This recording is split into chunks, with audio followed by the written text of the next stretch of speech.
we're just gonna start tracing the outline of it. Do me a favor, I feel like we're a little moved to the right. There's more space between the left window. Yeah, just a tad.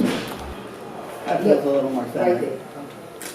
So I'm looking at centering the leaves, not so much the trunk. The trunk. I see that the trunk is Because it does. on one side. Yeah, but I think that's fine like that. Okay. I like it.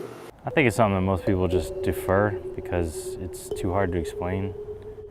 It'd be like if somebody said, hey, describe a tree. The roots, and they go into the soil, and then there's the trunk of the tree, and that's usually like a brownish or greenish color, and then there's the, the branches that come off, and then there's the leaves. But, just describing one of those aspects isn't going to explain to somebody what a tree is. It's the same thing with combat experience. I could talk a little bit about it, but you're not going to get the full picture unless you were really there.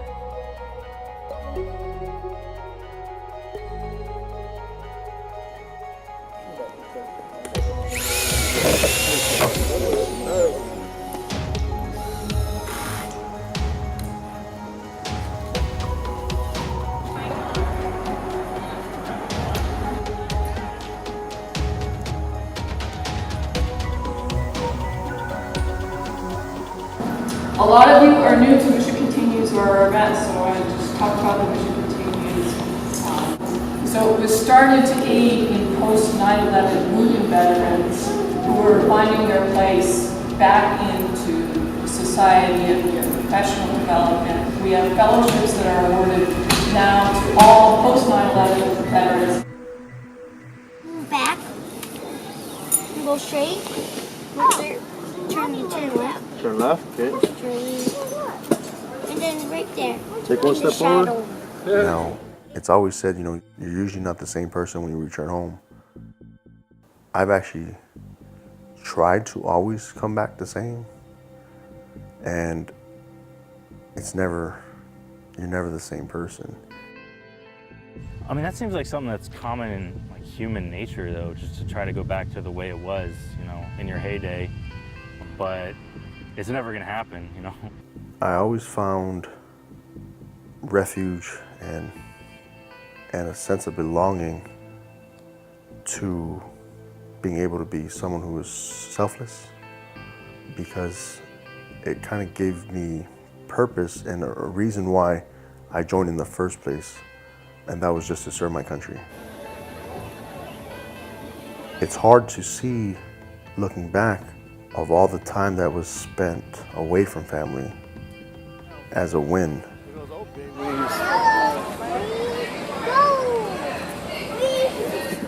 When you come home in the physical form, that could be a win. But when you actually lose out there, you don't get to come back. And it's hard to see. The physical wounds that I have aren't really visible.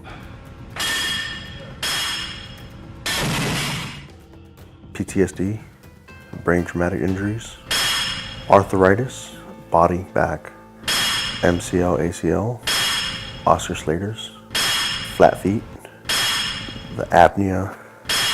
Bronchitis is when you can't stop coughing. Those are the things that I always remember.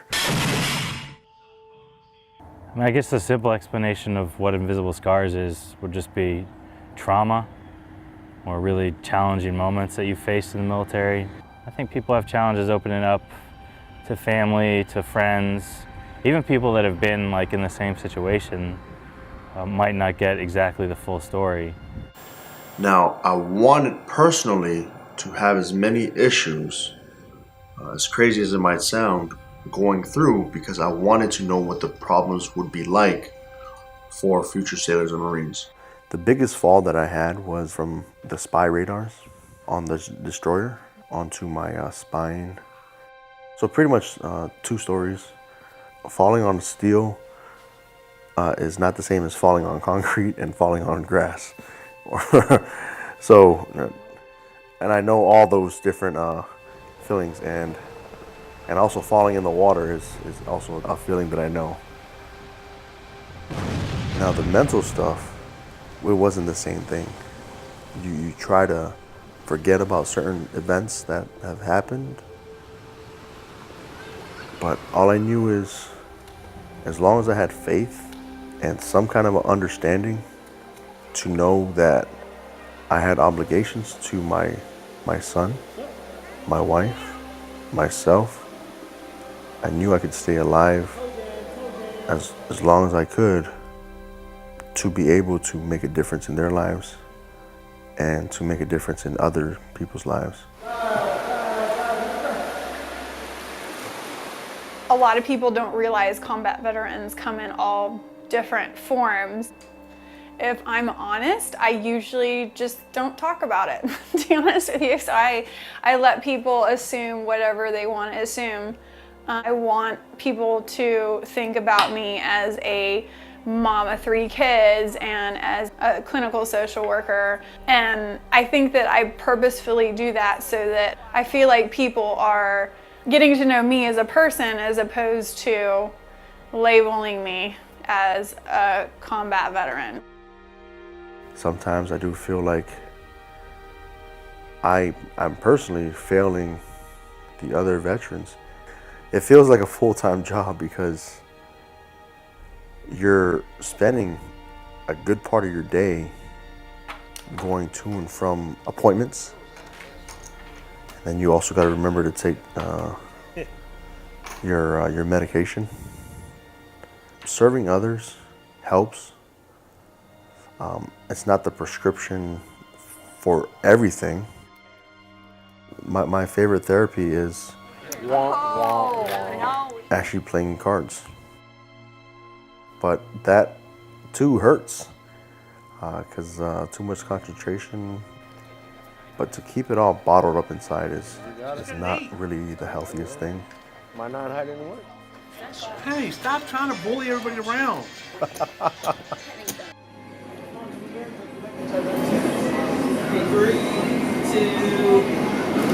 Sometimes I feel like he gives a little bit more to other people than he does at home. We've tried the VA counseling, the couples counseling, and we went probably about 4 or 5 sessions. So we both kind of gave up. And I just kind of like, maybe if he goes out and enjoys himself with poker or mission continues, that it will clear his mind and he's, come home and we're fine. So like he's supposed to take medicine. He doesn't take the medicine because he thinks it's okay. Do I want him to take the medicine and not be the person that he is? Or do I want him to take the medicine and get better? Is it really going to help him? Sometimes I think people think he's, just like the best person in the world. And I know I'm not either, but I think I blame myself a lot. I think people have challenges opening up to family, to friends, even people that have been in the same situation might not get exactly the full story.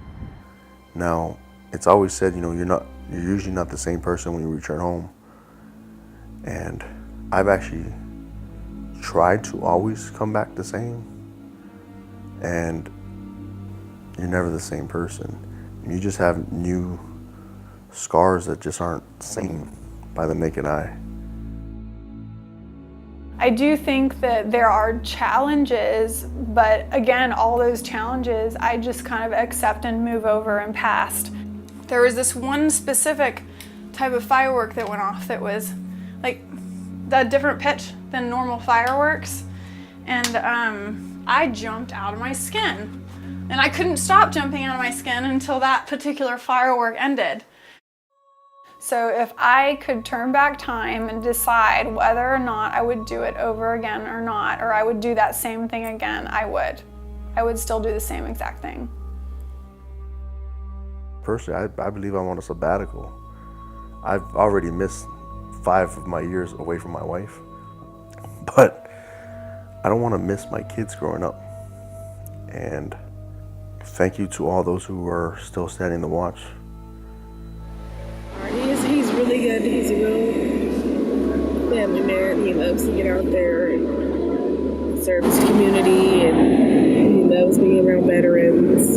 He likes to help out too much and doesn't think about how it affects his family. I need him to do those things so he'll be at peace.